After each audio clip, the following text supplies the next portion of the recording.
मित्रांनो, आतापर्यंत आपण गुणाकार करून विस्तार केला, पण परीक्षेत जेव्हा उलटं गणित येतं तेव्हा काय करायचं? डोक्याला मुंग्या येतात ना. मग आता टेन्शन सोडा, कारण तुमची मराठी लेक्चरवाले घेऊन आले आहे एक अशी मास्टर की ज्याने तुम्ही अवघडातल्या अवघड राशींचे अवयव फक्त एका सेकंदात पाडाल. चला करूया गणिताचा श्री गणेश. तर विद्यार्थी मित्रांनो, आपल्याला माहिती आहे काय आहे? ए अधिक बी, ए वजा बी बरोबर ए वर्ग वजा बी वर्ग. आज आपण नेमकं याच्या उलट करणार आहोत. म्हणजेच जर आपल्याला ए वर्ग वजा बी वर्ग असं रूप दिसलं तर आपल्याला काय करायचं आहे? त्याचे दोन कंस करायचे आहेत. एका कंसामध्ये बेरीज आणि दुसऱ्या कंसामध्ये काय? वजाबाकी. तर विद्यार्थी मित्रांनो, पहिलं जे उदाहरण आहे म्हणजे पहिला प्रश्न काय विचारला आहे बघा, खालील राशींचे अवयव पाडा. आणि प्रश्न विचारला पी वर्ग वजा क्यूचा वर्ग. हे तर एकदम सोपं, कारण ही जी काही दोन्ही पदं आहेत ही कशामध्ये आहेत रे? तर ही वर्ग रूपात आहेत. म्हणून आपल्याला जे काही सूत्र आहे, सूत्र काय आहे बघा, ए अधिक बी ए वजा बी बरोबर ए वर्ग वजा बी वर्ग. म्हणजे पहिल्या पदाचा वर्ग वजा दुसऱ्या पदाचा वर्ग.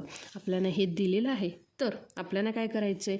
एकदा बेरीज करायची आणि एकदा वजाबाकी. म्हणजेच हे जे काही गणित आहे हे गणित काय होईल रे? तर इथे होईल पी अधिक क्यू आणि पी वजा क्यू. लक्षात आलं का विद्यार्थी मित्रांनो? झाले तुमचे अवयव तयार. जे काही सूत्र आहे, सूत्र आपल्याला जर वर्ग रूपात दिले तर आपल्याला काय करायचे? एका कंसामध्ये बेरीज आणि दुसऱ्या कंसामध्ये वजाबाकी. आता प्रश्न दुसरा काय विचारलं आहे बघा, 4x वर्ग वजा 25y वर्ग. आता विद्यार्थी मित्रांनो, इथे घाई करायची नाही. हे जे काही पद आहे ह्या पदाला, हे जे काही पूर्ण पद आहे ह्याला वर्ग रूपात लिहायचं आहे. आता वर्गरूप म्हणजे काय? 4x वर्ग. पण ही जी काही चार संख्या इथे दिलेली आहे हा कशाचा वर्ग आहे? तर तो आहे 2चा वर्ग. आणि इथे असणारी जी काही 25 ही संख्या कशाचा वर्ग आहे? तर ते आहे 5चा वर्ग. म्हणून जे काही मी काय आहे बघा, 4x वर्ग हे कशा पद्धतीने लिहिले? तर 2xचा वर्ग. लक्षात आलं का? 2चा वर्ग काय तो 4. म्हणजेच 4 ह्या संख्येचं काय घेतलं मी? वर्गमूळ घेतलं तर ते काय आलं रे? 2. त्यानंतर जी काही 25y वर्ग काय येतो रे? 25चा जे काही वर्गमूळ आहे 5 ह्या संख्येचा वर्ग काय येतो रे? 25. म्हणून काय येणार आहे? 5y वर्ग. आता आपल्याला सूत्र वापरायचं कोणतं? ए अधिक बी ए वजा बी. म्हणजेच काय? ए वर्ग वजा बी वर्ग. आता आले ते मूळ रूपात. तर विद्यार्थी मित्रांनो, आता सूत्राप्रमाणे मी लिहिलं. काय लिहिलं बघा, जे काही 2xचा वर्ग काय येणार आहे बघा, 2x वर्ग वजा 5y वर्ग. लक्षात आलं का? आता बघा, हे जरी असं असेल तर आपल्याला काय करायचे? एका कंसामध्ये बेरीज आणि दुसऱ्या कंसामध्ये काय करायचे? वजाबाकी. काय करायची? दुसऱ्या कंसामध्ये वजाबाकी.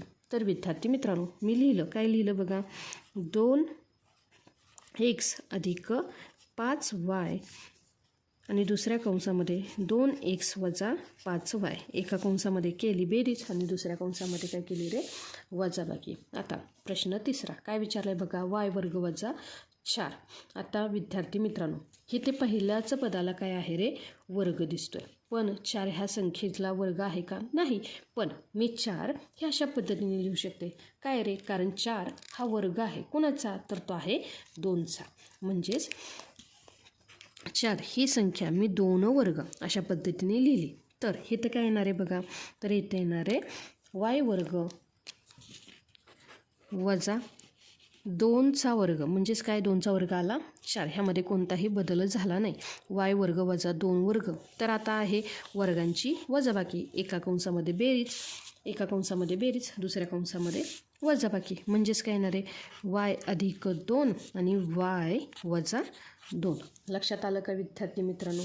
त्यानंतर आता बघा काय आहे चौथं उदाहरण, पी वर्ग वजा 1/25. इथे आहे एकाच पदाचा वर्ग. लक्षात आलं का विद्यार्थी मित्रांनो? मग मला काय दिसते? छेदामध्ये जो काही 25 आहे हा कशाचा वर्ग आहे? तर तो आहे 5चा वर्ग. काय आहे? 5चा वर्ग. मग मी जी काही ही संख्या आहे ही कशा पद्धतीने लिहिली? तर बघा, 1/25 25 काय आहे बघा 1/25 ह्या संख्येला मी काय लिहिलं रे की कंसामध्ये 1/5 आणि ह्याचा वर्ग, कारण 1चा वर्ग काय येणार आहे 1 आणि 5 ह्या संख्येचा काय वर्ग येणार आहे 25, म्हणजे 1/25ला मी जर ह्या पद्धतीने लिहिलं तर काही बदल होणार नाही. लक्षात आलं का? इथे म्हणजे काय येणार आहे पहिल्या पदाचा वर्ग वजा दुसऱ्या पदाचा वर्ग. लक्षात आलं का विद्यार्थी मित्रांनो? म्हणजेच हे जे काय आहे हे काय लिहिणार बघा, तर मी हे ह्या पद्धतीने लिहिणार. काय आहे पी वर्ग वजा 1/5चा वर्ग. लक्षात आलं का? आता काय झालं रे पहिल्या पदाचा वर्ग वजा दुसऱ्या पदाचा वर्ग. आता आपल्याला काय करायचं आहे एका कंसामध्ये बेरीज तर दुसऱ्या कंसामध्ये वजाबाकी. म्हणजेच मी काय लिहिणार आहे पी अधिक 1/5 आणि दुसऱ्या कंसामध्ये काय लिहिणार आहे पी वजा 1/5. लक्षात आलं का विद्यार्थी मित्रांनो? त्यानंतर प्रश्न 5वा काय विचारलं आहे बघा 9x वर्ग वजा 1/16 y वर्ग. तर विद्यार्थी मित्रांनो आपल्याला काय दिले ह्या काही दोन संख्या आहेत. हे जे काही संख्या आहेत ह्याला पहिल्यांदा आपण काय करूया वर्ग रूपात लिहा. हे जे काही 9x वर्ग आहे 9 ही संख्या कोणत्या संख्येचा वर्ग आहे तर तो आहे 3चा वर्ग. त्यासोबतच 16 ही संख्या कुणाचा वर्ग आहे रे तर तो आहे 4चा वर्ग. म्हणजेच मी काय केलं बघा जो काही 9x वर्ग आहे हा काय आहे रे तर तो आहे 3 ह्या संख्येचा वर्ग. म्हणजेच काय येणार आहे 3xचा वर्ग आणि 1/16 y वर्ग. हे काय येणार आहे तर येणार आहे 1/4चा वर्ग काय येतो रे 16, म्हणून 4y आणि हा कंसाचा वर्ग. लक्षात आलं का? म्हणजे आता आपल्याला काय झालं रे पहिल्या पदाचा वर्ग वजा दुसऱ्या पदाचा वर्ग. लक्षात आलं का? म्हणजेच इथं काय येणार आहे वजाबाकी बघा 3x वर्ग